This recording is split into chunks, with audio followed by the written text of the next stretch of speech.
So how did the Rangers go from losing 100 games 2 years ago to World Series bound? And can the Angels do the same thing? Let's talk about it. It's time to get locked on with Mike and John, and this is Locked On Angels. You are Locked On Angels, your daily Los Angeles Angels podcast. Part of the Locked On Podcast Network, your team every day.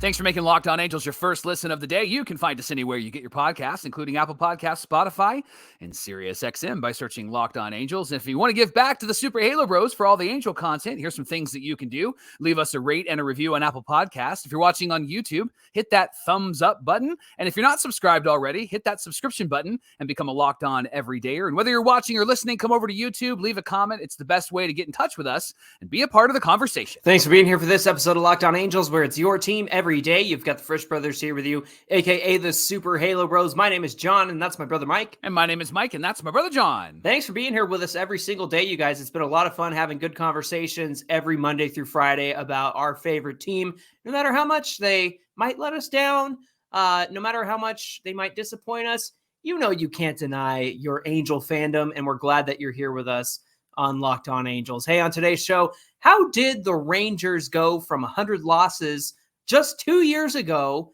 and now they're in the World Series against another team that lost over 100 games 2 years ago, the Diamondbacks? Well, the Rangers actually had a pretty remarkable turnaround, and the big question we're asking on today's show is if the Angels can do the same thing. So we're going to break down bit by bit what the Angels, or I should say what the Rangers have done. I'm getting ahead of myself, Mike, because I want the Rangers and the Angels to have done the same thing so that the Angels can get to the World Series.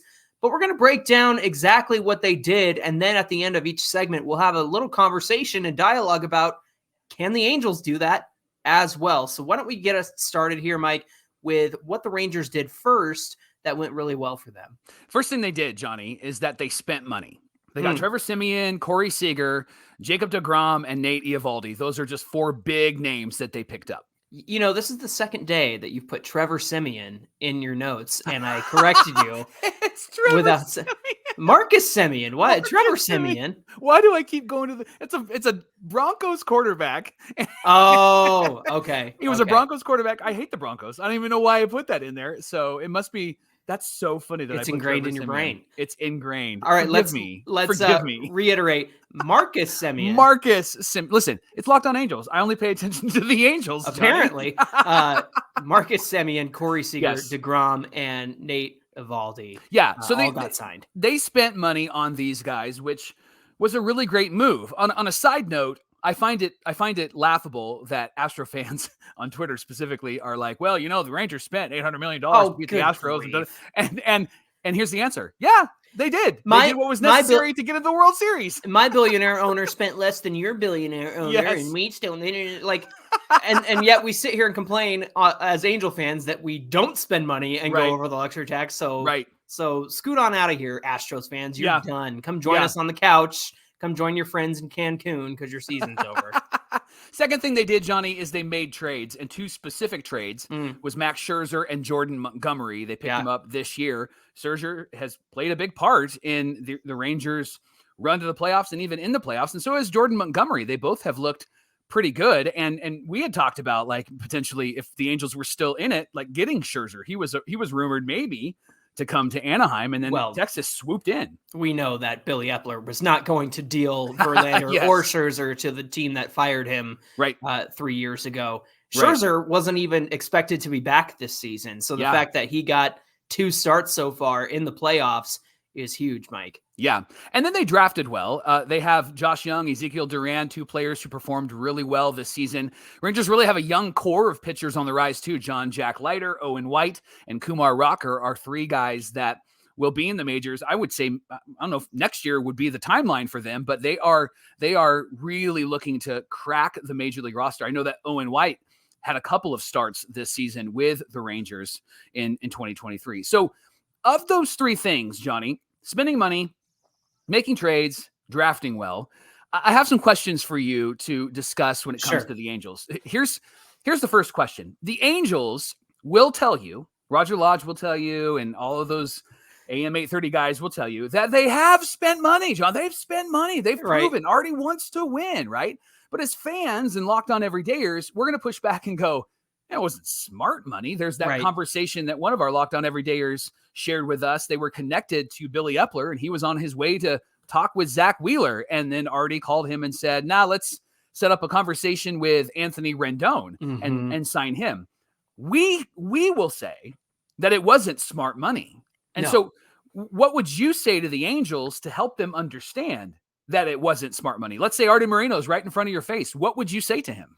Yeah, you've got to make investments that are long-term staples of your roster. I mean, when you think about Semien and Seager, Mike, it's a $500 million middle infield, and it pays off. And look, I know it didn't work out that first year that they signed, but it was almost like, hey guys, just so you know, we're building towards something. Yes. And here they are, 3 years later after they sign Semien and Seager.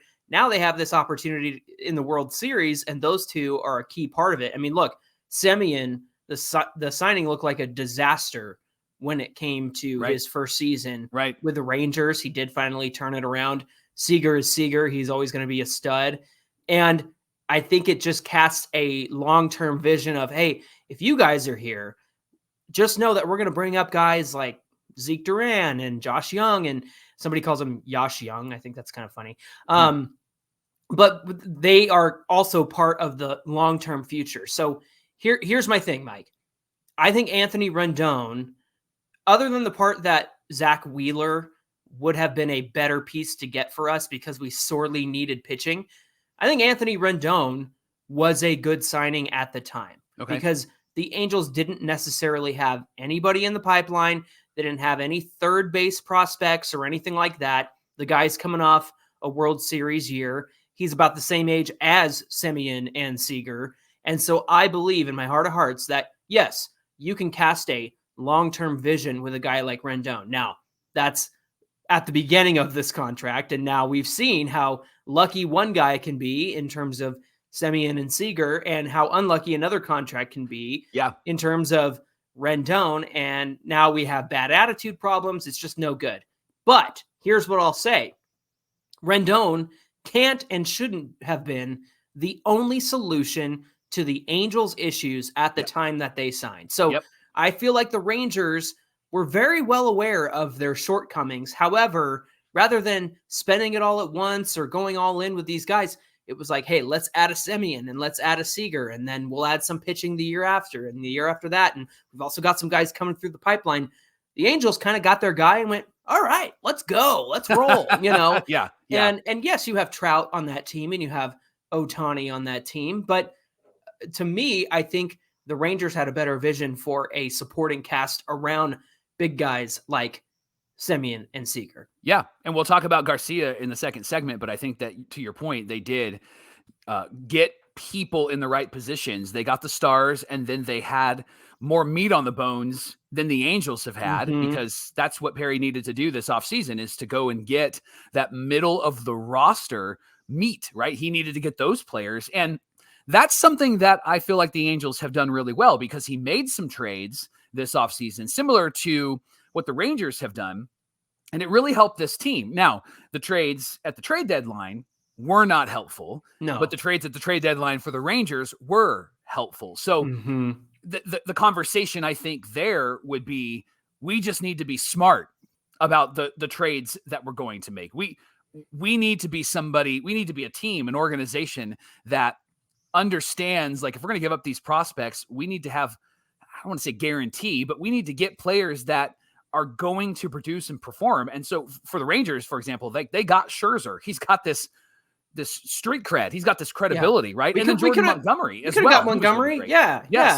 And I think Montgomery came over and played well. Flaherty went to the Orioles. I know that he wasn't as good as Montgomery, but they both came from the Cardinals. And all of those guys were available as well. We went with Lucas Giolito. We swung and missed. And that's fine. I mean, that's what ended up happening. You can't predict that he was going to be so terrible when he was with us. And fortunately, it wasn't so much that he was not good with us and good with everyone else. It's just he had a stinker of a year from the rest, from the trade deadline on. I think there was a lot of personal life issues for Giolito as well. Yep. Involved in that because I know he recently gone through a divorce and then he's getting traded and moving. So I think that's an added element that we don't often consider. Sure. I think as well. But again, you're right. The Rangers went and got Jordan Montgomery, huge piece of the playoff rotation. Scherzer is a huge addition. I know not everybody's a fan of Aroldis Chapman, but they went and got him pretty early to shore up their bullpen. Yeah. And the bullpen was the weakest part of their roster.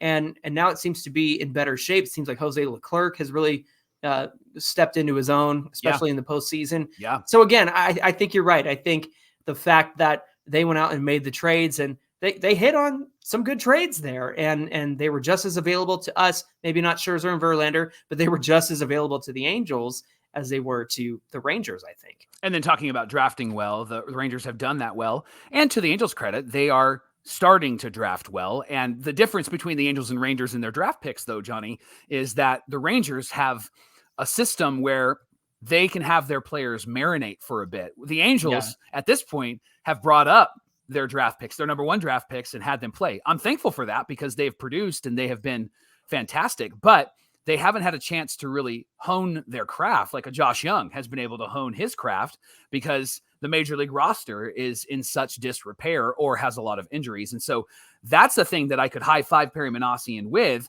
But at the same time, the Rangers have also had a really strong major league roster, which has helped them go from 100 losses to 90 wins and being in the World Series. They've also taken advantage of the fact that they've been pretty low in the draft. So, or I should say high up in the draft in terms of up near number one. So I think they've taken good advantage of that as well. Hey, coming up on Locked On Angels, the Rangers have an interesting strategy towards analytics that kind of balances experience and analytics and has a good little handshake going on there. So we'll talk about that one in just a minute.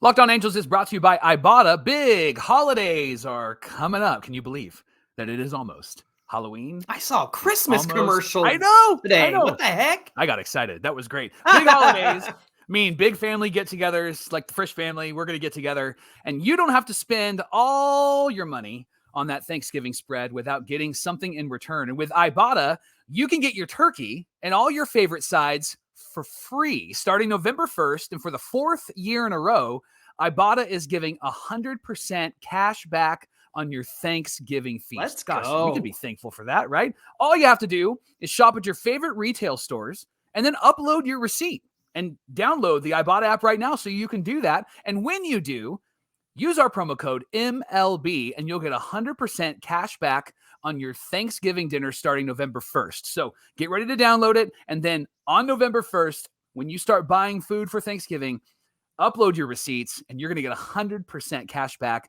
when you use our promo code MLB. Again, go to the App Store or Google Play Store, download the Ibotta app for free, use our promo code MLB. That's IBOTTA, Ibotta, in the Google Play Store or the App Store, and use our promo code MLB.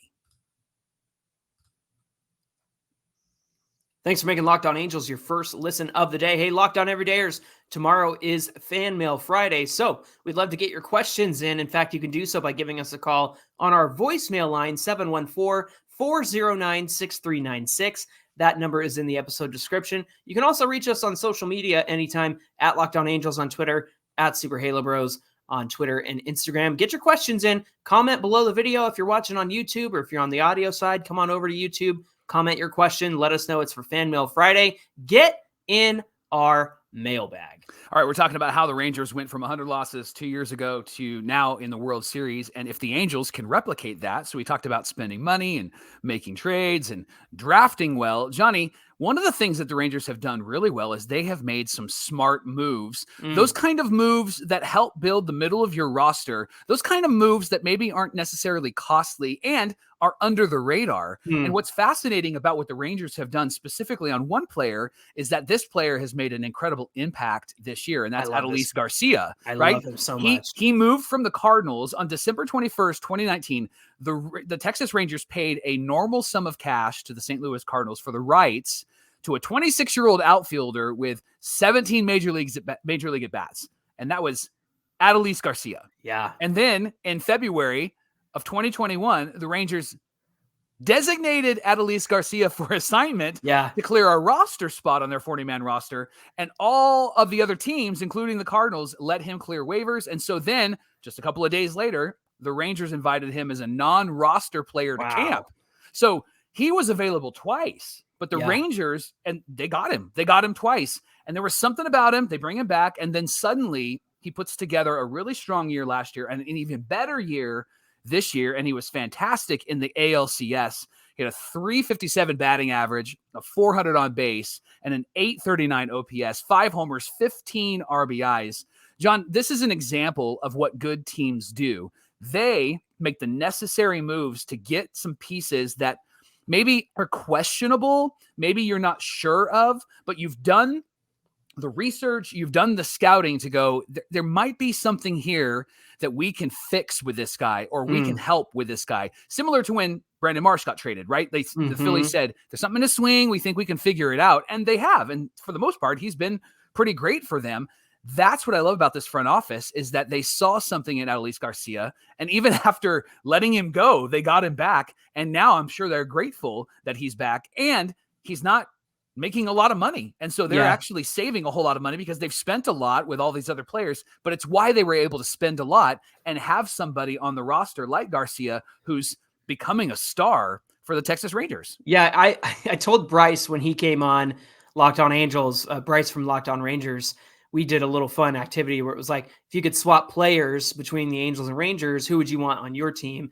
He said Ben Joyce, because he had just watched him throw 102 miles an hour in a game against the Rangers. And then I said, dude, I just got to let you know, Adolis Garcia, I have loved him since he arrived. And I've had like kind of a, hey, that guy's good. And even before he had this breakout this season, he's somebody I've always had my eye on in terms of like that. He's going to be a stud. And so I really like that guy. I'm so glad that he's doing so well and has just become this huge star and definitely deserving of the MVP, right? Because he just carried the Rangers through the ALCS. And again, Mike, I get concerned about, how do I put this? I think about, I don't know, maybe a Jared Walsh. I think about Jared Walsh and his struggles and the things that he's going through. And the fact that, you know, where you're going. Technically he's a free agent. And I think, okay, what if this is our Adolis Garcia, right? Like if he gets away. Now, he's not 26 years old. I mean, he's older than that. But at the same time, isn't there anybody in the system who can help Jared Walsh with his swing or his vision or what have you? Or don't we have enough room in AAA to have a little more patience with a guy who was an all-star just 2 years ago? And it's a little bit of a different story because Walsh's best is behind him as of now, and Adolis Garcia's best was in front of him, and he just needed the opportunity. So again, I guess you can kind of consider when it comes to the Angels, is it a matter of giving them the rope to figure things out? Is it a matter of, you know, the best is yet to come? Is it a matter of taking a chance on a guy and giving him a spot? Maybe it's like a Michael Stefanik. Maybe Michael Stefanik hits 300 if you play him every day. I mean, I'm just spitballing here. I don't know if that's actually going to happen, but what I'm saying is I feel like the Angels need to give some breathing room to some of these guys, especially if they're going to be so quick to cut them. You might be missing out. And it seems like a lot of people missed out on Adolis Garcia. Yeah. I think for the Angels, specifically in moves like this, it goes back to roster depth and major league roster depth, and also finances. And for Walshy, he was going to be up for arbitration and would have been up for a raise. And so that might have been one of the reasons why they've allowed him to be a free agent. I could see him coming back, but that's the difference between the Rangers and the Angels, is the Rangers have had some roster depth, both at the major league level and at the minor league level. And so you can mess around like this with Adolis Garcia a bit because you have that roster depth and you're able to have people who produce on your major league roster while you have other guys figuring it out. And I think with Jared Walsh, they don't have the time to have him figure it out, right? At least at this point, I think with the roster we have now and some of the young guys that have stepped up, perhaps they can give him a bit more time. I'd love to see that because he has proven to be clutch, like Garcia has proven to be clutch. Adolis Garcia was part of the 100 loss season. Yep. And you're right. Like, the Rangers weren't trying to make the playoffs because they had 1 year left on a deal of a guy that they don't think is ever coming back to their team, right? Yeah. They were in a much different position, so they had the flexibility to have guys like that. Mike, another thing that the Rangers did in terms of making smart moves, getting a manager you can trust. Heck yeah. And then trusting him. There you go. Letting him do his job. And the fact that they signed Bruce Bochy and brought along his wisdom and experience to this team. I think he worked well with the front office. I think he used players correctly. He brought out the best in the guys, and he gave a great speech after they won Game 7 of the ALCS in the locker room. I don't know if you saw the video, but it was just like, man, look at the way Bochy can hold a crowd in the palm of his hand. And that to me just screams professional. And again, the Rangers trusted him to do his thing. They let Bochy be Bochy, and it seemed like he played well with the front office. And we'll get in again to analytics and whatnot next, but there's an experience factor there. Mm-hmm. But Mike, you wanted to comment on what was the word you used in terms of delusional? Yes, thank you. The delusional statement that we've heard from a few people that have watched and listened to the show, and also for people that are talking about the Angels. What is it this time that we're delusional about? Well, I think that the thing, and this has to do with Bruce Bochy, he took a job of a team that had lost 94 games last season, right? Like they were in the 90s in losses. And we don't know about the front office specifics, but we know that when you're not winning, that's probably not a healthy culture, and you have to turn that around. And so anybody that says like Kim Ng or anybody else wouldn't want to come to the Angels, why would they want to waste their time with the Angels when they could, and then fill in the blank? The truth is that if you make that comment, then you probably shouldn't be a leader anywhere, because good leaders see what they could do and do it. They find broken things and put them back together. And you've said it often on this pod. I think guys like a Theo Epstein or a Kim Ng could see the Angels and go, man, if I could just get my fingers in that, if I could leave my thumbprints on that, because there's a lot of wet cement when it comes to what the Angels can do, right? And I get that you're having to work within the Artie Moreno structure, but Artie, I think, is becoming a whole lot more self-aware after 10 years of losses and not making the playoffs. And I think with Perry Manasi in there, we saw last season that he gave him a bit more permission to do what was necessary to get a good roster. So I think that when people say, oh, it's delusional and they're going to want to go to a good thing, same thing with Ohtani, they're going to want to go to a good thing, then we're missing the whole component of leadership. If we just go to good things, then that's ridiculous. They already got a good thing going. Why do they need to go there? Right. Marcus Semien, got his name right, and Corey Seager went to Texas when they were terrible. Yeah. Not everybody goes to the Yankees or the Red Sox or the good teams, right? Yeah. They go to those teams that are struggling because they want to leave an imprint. And so when delusional comes up, it just makes me laugh, because whenever somebody makes that comment, I think, well, I would never want you to be a part of my organization because you're not a leader, because you see it as, well, it should be perfect and I'm going to go join a perfect situation. No, leaders go to situations that need to be adjusted and fixed and recreated. And that's why I think Kim Ng would be an attractive piece for the Angels. Angels may not be attractive to her, but she may come and go, I want to sink my teeth into this. And same thing with a really good manager similar to Bruce Bochy. Yeah, I mean, I think people need to understand that people look at situations like the Angels or what have you, even the Rangers, and go, ooh, I know what I would do there. Yeah. I know how to fix that. I know what I could do, and I know what I could bring to the table. I mean, I've done that in my career. Like, it's just, I haven't taken the easy route in terms of, hey, I could go be a checker at a grocery store, or go, work at a warehouse or whatever. Like, I have taken my expertise as a writer and I've applied it to several different positions in my life. And it's always been a challenge, and I look forward to that. And so I have to imagine somebody like Kim Ng or Bruce Bochy or Buck Showalter, whoever it is, looks at the Angels situation and feels like they could really make an impact there.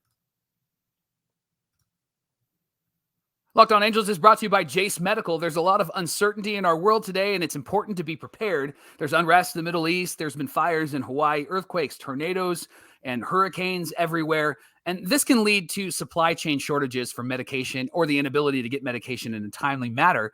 And it's why you need a Jace case. A Jace case is a personalized emergency medication kit, and it contains 5 essential antibiotics that treat the most common and deadly bacterial infections. You can customize your case and add additional life-saving medications based on your family's unique needs. All you need to do is fill out a simple online form. And in some cases, you can jump on the phone and talk with one of their board-certified physicians to get started. Jace handles everything from the online evaluation to licensed pharmacy medication delivery and ongoing consultation and care. So get yourself a Jace case at jacemedical.com and enter our promo code LOCKEDON. You'll get $20 off your first purchase.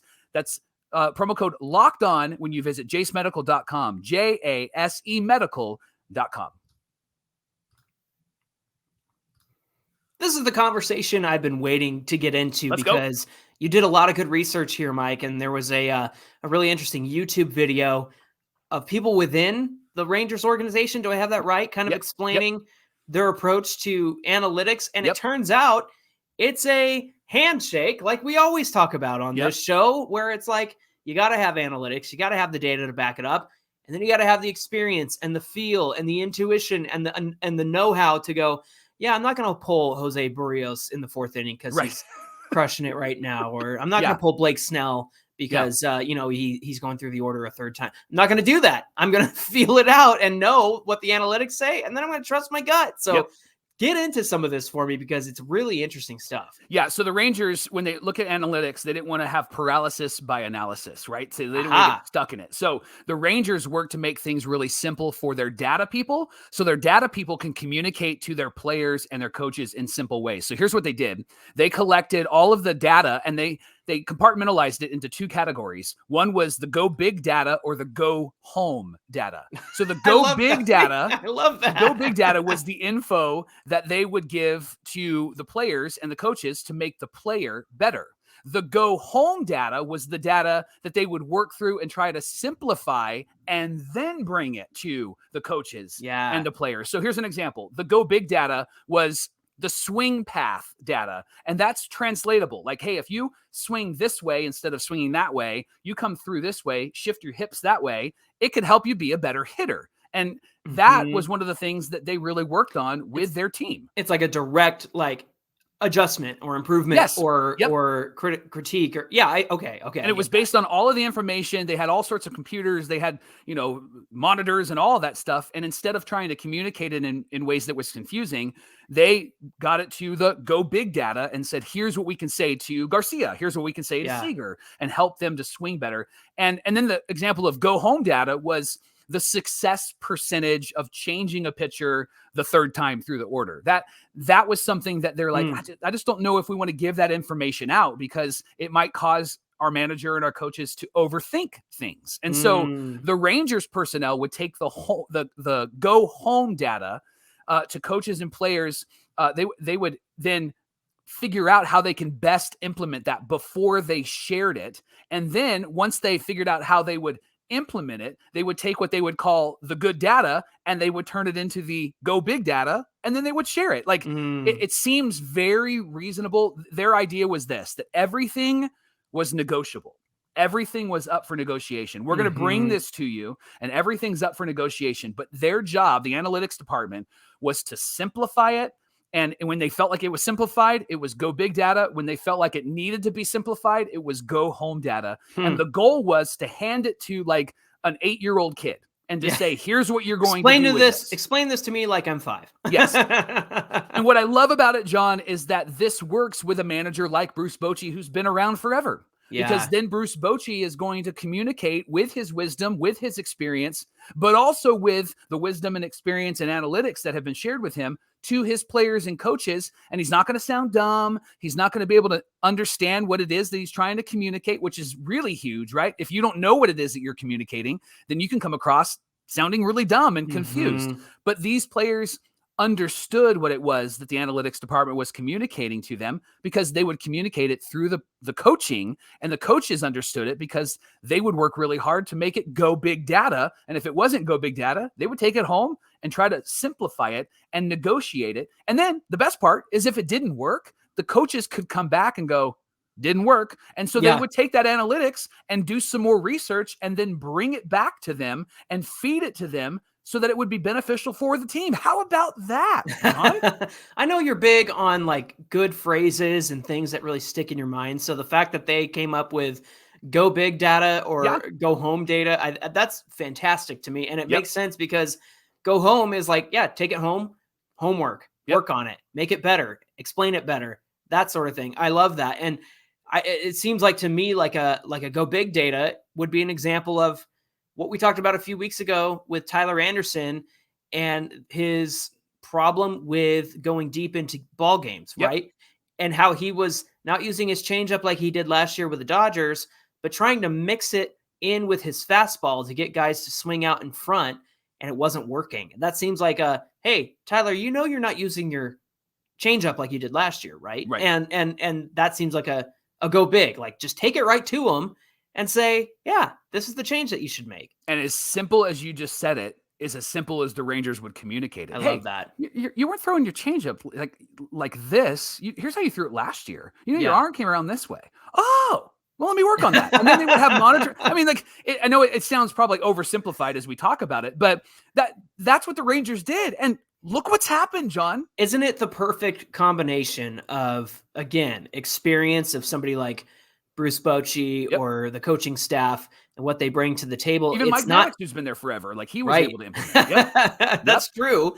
And the fact is, it's not anybody in any direction being too overbearing or powerful in any situation. It seems like a really good compromise in the sense that, hey, clear communication on what can change or what has changed is effective, and how the coaches decide to implement that, I think, leads to a lot of success, and communicating it in a way that makes sense to the coaching staff, the manager, and the players is just, I really hope the Angels can learn from this model, or at least work on it, because it seems like there's just been so much headbutting when it comes to the front office plan or analytics versus who's managing in the dugout, whether it was Nevin or Madden. I mean, Mike, you can't have a script for how many times you're going to let a pitcher throw, or who you're bringing in from the bullpen. It's like, you can't just say,